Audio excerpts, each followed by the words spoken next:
5 sinf matematika mashq daftari 2-qism 8-bet. Tushirib qoldirilgan sonlarni yozing. Endi 0,335 edi. Uni qandaydir bir songa ko'paytirgan vaqtimiz 350 son hosil bo'ldi. 0,335 nollarni ham yozib qo'yamiz va vergulni suramiz. Bitta vergul sursam 3,5. Yo'q. Ikkita vergul sursam 35. 3ta vergul sursam 350 son hosil bo'ladi. Bu degani 1000 soniga ko'paytirilgan bo'ladi hisoblanadi. Xo'p, navbatdagi misolimiz.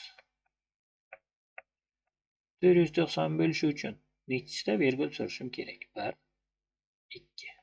Yana 2 marta surish natijasi 1000 ga ko'paytirish bilan bir xil. 0,1 edi. 10 hosil bo'lishi uchun necha marta vergul suraman? 1, 2.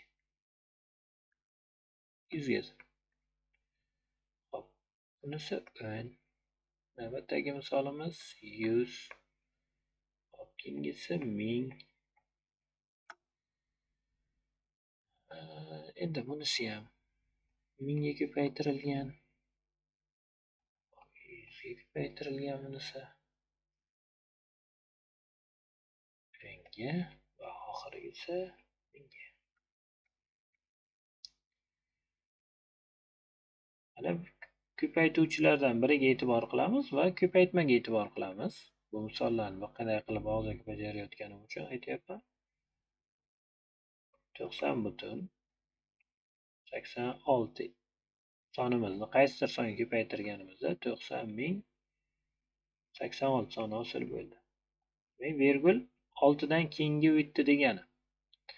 Bu yerda turgan vergulimizni necha xona siljitganimizni 1, 2, 3. 3 xona siljitishimiz natijasida vergulimiz 6 dan keyinga kelib qoladi. 3 marta surganimiz uchun demak bu 1000 ga ko'paytirilgan deb olinadi.